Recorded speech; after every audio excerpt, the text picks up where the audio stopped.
민주당 전당대회에서 버럭 오바마 전 대통령과 미셸 오바마 여사가 출격해 예스 슈캔을 외치며 카말라 해리스 차기 대통령 선출을 독려했습니다. 민주당의 해리스 월즈 팀과 공화당의 트럼프 벤스 팀이 상반된 선거전으로 블루월 3개 주에서 대격전을 벌이고 있습니다. 개학 시즌을 앞두고 코비드 환자들이 늘고 있는 가운데 코비드 신규 우세종을 타겟으로 하는 백신들이 FDA의 승인을 기다리고 있습니다.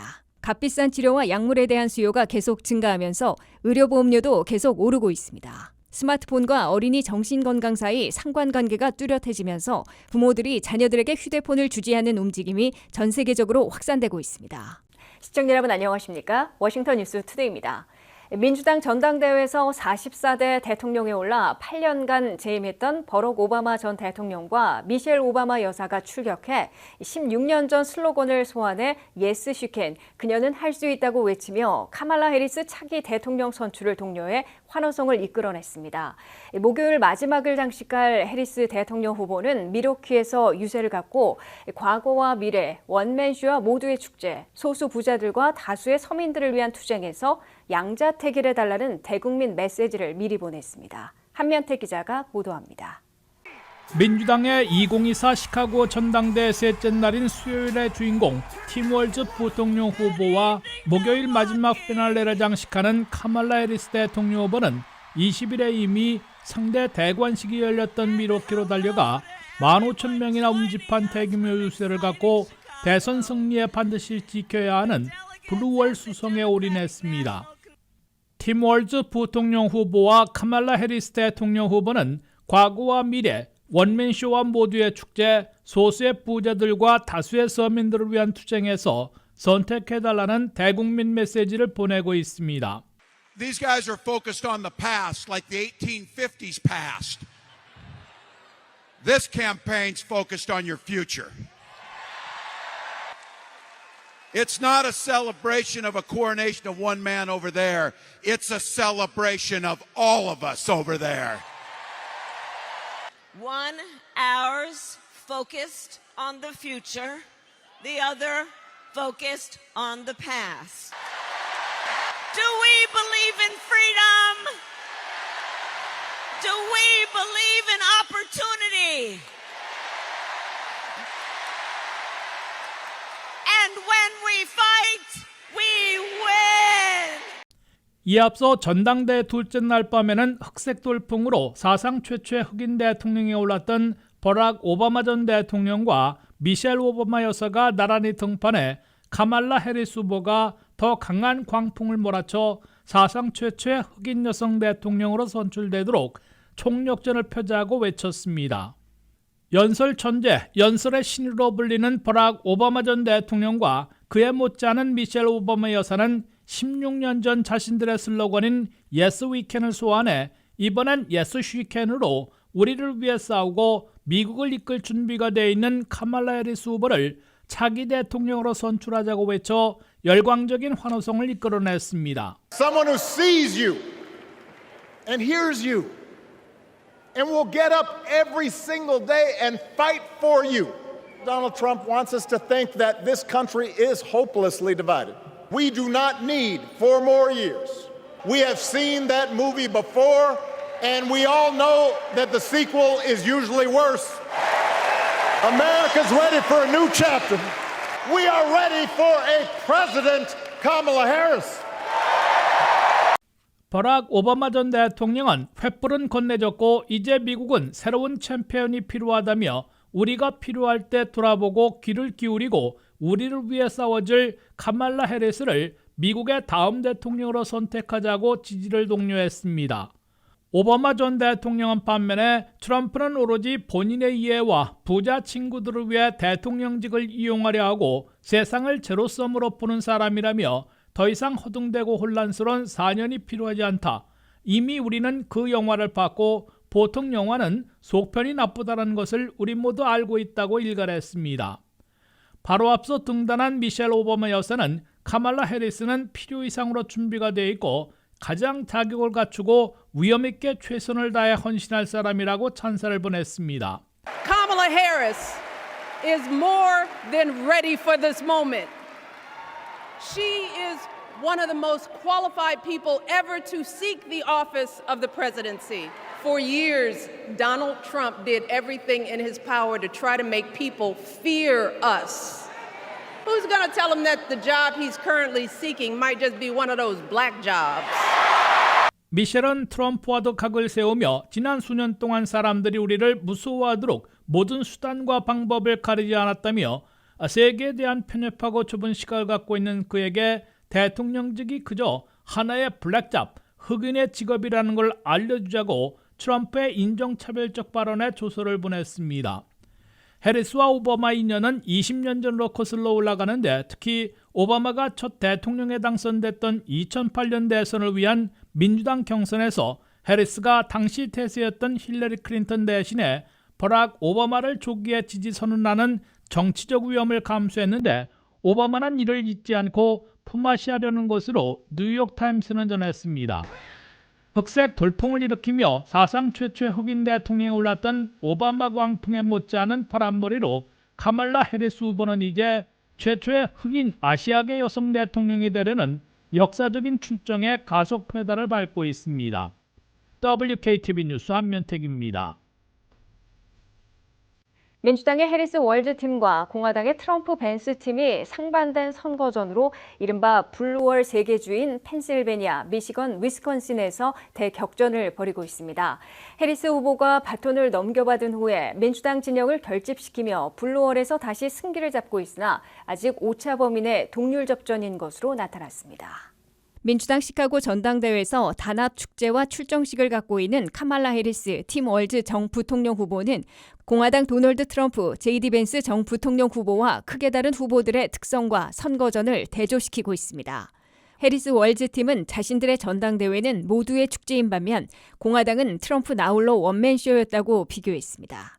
민주당 전당대회는 조 바이든 현직 대통령, 버럭과 미셸 오바마 전 대통령 부부, 빌 클린턴과 힐러리 클린턴 전 대통령 부부 등이 총 출동한 데 비해 공화당에선 유일하게 생존해 있는 조지 W. 부시 대통령조차 거의 앙숙 관계여서 참석하지 않았다는 이유에서입니다. 특히 미국의 가치를 지키겠다고 나선 트럼프 벤스 팀에 대해서 과거로 되돌아가려는 반면 해리스 월즈 팀은 미래를 위해 투쟁하고 있다고 강조했습니다. 나아가 민주당 팀은 일하는 근로자를 비롯해 중산층 서민들의 공평한 기회, 케어 경제를 위해 싸우려는 반면 공화당 팀은 트럼프 후보 본인과 소수의 부자 친구들에게만 초점을 맞추고 있다고 비판하고 있습니다. 이에 맞서 트럼프 벤스 팀은 경제와 국경 등 정책 대결을 시작하면서도 험한 말을 쏟아내는 공격적인 비난전을 멈추지는 않고 있습니다. 트럼프 후보는 카말라는 무능력한 사회주의자로 미쳤다며 그녀에게 4년을 맡긴다면 미국은 더 파괴될 것이라고 반격을 가했습니다.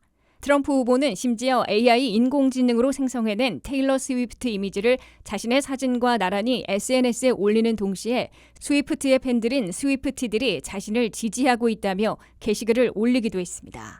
민주당의 해리스 월즈 팀과 공화당의 트럼프 벤스 팀은 본격적인 맞대결에 돌입하면서 반드시 차지해야 백악관에 갈 수 있는 블루월, 세계주인 펜실베니아, 미시건, 위스콘신에 똑같이 올인하고 있습니다. 해리스 후보가 민주당 대통령 후보 자리를 넘겨받으면서 민주당 진영의 활력과 열정을 불어넣고 하나로 단합시켜 7대 경합지들에서 전세를 뒤집고 있으나 아직은 오차 범위 내 접전으로 나타났습니다. 각 여론조사를 종합해 평균하고 있는 리얼 클리어 폴리틱스에 따르면 블루월 중에 19명이 걸린 최대 표밭 펜실베니아에선 트럼프가 0.2%포인트 앞섰고 15명의 미시건에선 해리스 후보가 2%포인트, 10명의 위스콘신에선 해리스 후보가 1%포인트 우세한 것으로 조사됐습니다. 올여름 코비드 확산세가 심상치 않았는데 개학을 맞고 있는 최근에도 코비드 환자들이 점점 많아지고 있습니다. 현재 유행하고 있는 코비드 바이러스는 오미크론의 하위 변종인 JN1과 KP2인데요. 이들 신규 우세종을 타겟으로 하는 백신들이 FDA의 승인을 기다리고 있습니다. 안혜린 기자의 보도입니다. 코비드 사례는 미국 대부분 지역에서 증가하고 있으며 지난 14일 동안 사례가 약 51% 증가했습니다. 미국은 2년 만에 가장 큰 여름 코비드 파동을 경험하고 있습니다. CDC 데이터에 따르면 폐수에서 측정된 코로나19를 유발하는 바이러스 수준은 전국적으로 매우 높은 수준으로 2022년 7월 이후 미국에서 여름 최고치를 기록했습니다.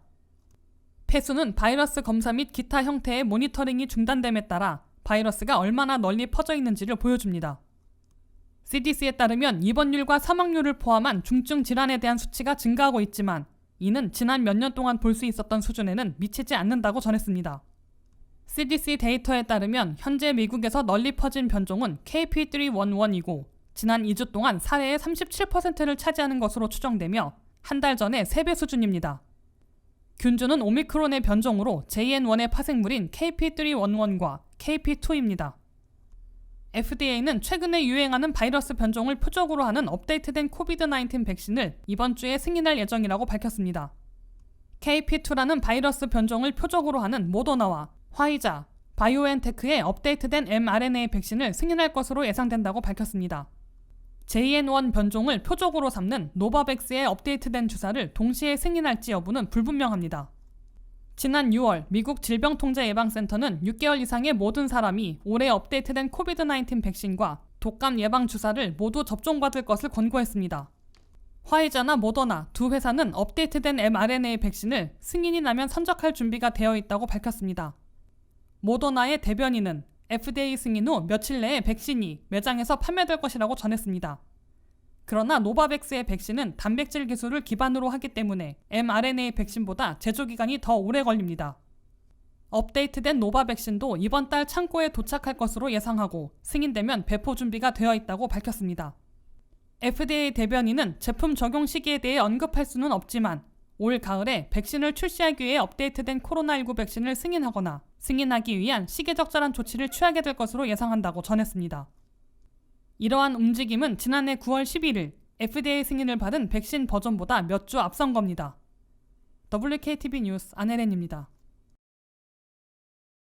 위고비와 오젬픽 등 값비싼 체중 감량 주사제의 수요가 급증하는 등 비싼 치료에 대한 수요가 늘어나면서 보험료 역시 증가하고 있습니다. 계속해서 오르고 있는 의료비도 한몫하고 있는데요. 내년에는 의료비가 8% 인상될 것이란 예측이 나오고 있습니다. 김미연 기자가 보도합니다. 웨고비와 오젬픽과 같은 블록버스터 GLP-1 체중 감량 약물에 대한 수요 급증으로 인해 보험 비용이 급등하고 있으며 이로 인해 내년에는 혜택이 줄어들 것으로 예측됩니다. 값비싼 치료에 대한 수요가 계속 증가한 것이 가장 큰 원인입니다. 한 달에 $1,000 이상 드는 주사형 체중 감량 약물에 대한 수요가 폭발적으로 증가하고 있습니다. GLP-1과 수백만 달러의 유전자 치료 및 기타 특수약물의 수요가 늘어나고 있습니다. 외래진료, 검사 및 기타 의료 서비스에 대한 수요도 급증하고 있습니다. 의약품 지출 비율 또한 2021년 21%에서 2023년 27%로 증가했습니다. GLP-1에 대한 수요가 크고 고가의 세포 및 유전자 치료가 더 많이 사용되고 있기 때문입니다. 비즈니스 그룹 온 헬스가 1,710만 명의 직원을 고용하고 있는 125개 대기업을 대상으로 실시한 조사에 따르면 약물 지출은 회사의 전체 의료비에서 27%로 뛰었는데 불과 2년 전만 해도 21%에 불과했습니다. 실제 의료비는 2017년 이후 50% 증가했습니다. 2025년에는 의료비가 올해 7.2% 증가한 데 비해 약 8%나 급증할 것으로 추정됩니다. 설문조사에 따르면 고용주의 56%가 GLP-1이 의료비를 크게 상승시키는 요인이라고 밝혔고 46%는 다른 고비용 치료법도 비슷한 영향을 미친다고 말했습니다. 설문에 참여한 사람의 79%가 GLP-1을 포함한 비만 치료제에 더 큰 관심을 보였다고 말했습니다. 대부분의 고용주가 2024년에 당뇨병에 대한 GLP-1을 보장했고 67%가 비만 치료에 이 약물을 보장했습니다. 또한 34%가 심장질환 치료에 GLP-1을 보장했습니다. 적용 범위가 확대되었지만 많은 고용주가 부적절한 사용을 피하기 위해 노력하고 있습니다. 87%는 사전 승인을 요구하고 52%는 GLP-1을 확보하기 위해 회원이 체중관리 또는 라이프스타일 프로그램에 참여해야 합니다.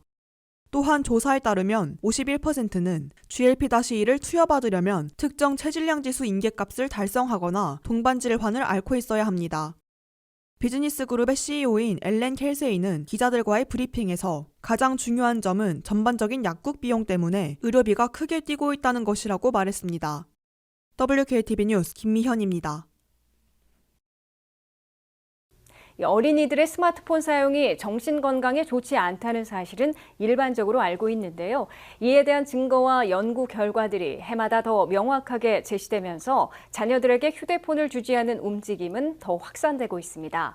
이러한 움직임은 영국에서부터 시작해 미국, 캐나다, 남아프리카 공화국 등으로 확장되고 있고 스마트폰 사용 금지 지침을 발표하는 학교들도 속속 늘어나고 있습니다. 자세한 내용 류령아 기자가 보도합니다. 외식할 때, 이동할 때 등 어린아이들은 휴대폰을 보고 부모들은 각자의 일을 하는 상황은 주변에서 흔히 관찰됩니다. 하지만 어린 시절 스마트폰을 사용하는 것과 그들의 정신건강에 대한 연관성에 대한 증거가 해마다 뚜렷해지면서 자녀에게 스마트폰을 주지 않는 부모들의 움직임이 확산됐습니다. 스마트폰을 사용하는 어린이들의 정상화에 대한 우려에서 비롯된 이 운동은 영국 부모들의 그룹 채팅에서 시작됐으나 얼마 지나지 않아 회원이 6만 명을 넘겼습니다. 이러한 움직임은 현재 미국, 캐나다, 호주, 아랍에미리트 등 국제적으로 확대됐습니다. 이 운동의 인기는 어린이들의 정신건강 문제와 스마트폰, 소셜미디어 사용 사이의 연관성을 보여주는 연구에 의해 촉진됐습니다. 커먼센스가 8세에서 18세 사이의 미국 청소년 1,306명을 대상으로 조사한 결과 미국에서는 10세가 되기 전에 어린이의 42%가 스마트폰을 가지고 있었으며 14세가 되면 그 비율이 91%로 증가합니다. 부모들은 오락, 자녀의 위치 추적, 자녀와의 연락 유지를 위한 목적으로 휴대폰을 주지만 전문가들은 이것이 정신건강에 해를 끼칠 수 있는 문을 열고 있다고 강조했습니다. 세피엔랩스에서 27,969명을 대상으로 한 연구에 따르면 스마트폰을 일찍 구입할수록 젊은 세대의 정신건강이 더 나쁜 것으로 나타났습니다. 연구에 따르면 6세에 첫 스마트폰을 구입한 여성 응답자의 74%가 괴로움이나 어려움을 느낀다고 보고했습니다. 그러나 10세에 첫 스마트폰을 구입한 사람들의 경우 이 수치는 61%로 감소했고 15세에 구입한 사람들의 경우 52%로 감소했습니다. 남성 응답자의 경우 6세에 첫 스마트폰을 받은 사람들의 경우 괴롭거나 어려움을 겪는 비율이 42%였지만 18세에 첫 스마트폰을 받은 사람의 경우 36%로 감소했습니다. 2000년에서 2002년 사이에 영국에서 태어난 약 19,000명의 젊은이들의 삶을 추적한 결과 스마트폰과 소셜미디어가 결합되면서 서로 소통하는 새로운 방식이 탄생했다고 전문가는 한탄했으며 소셜미디어 사용과 낮은 자존감, 온라인 괴롭힘, 부정적인 신체 이미지를 비롯한 우울 증상 사이에 높은 상관관계가 있는 것으로 나타났습니다. WKTV 뉴스 류령아입니다. 이상으로 워싱턴 뉴스투데이를 마치겠습니다. 시청해주신 여러분 고맙습니다.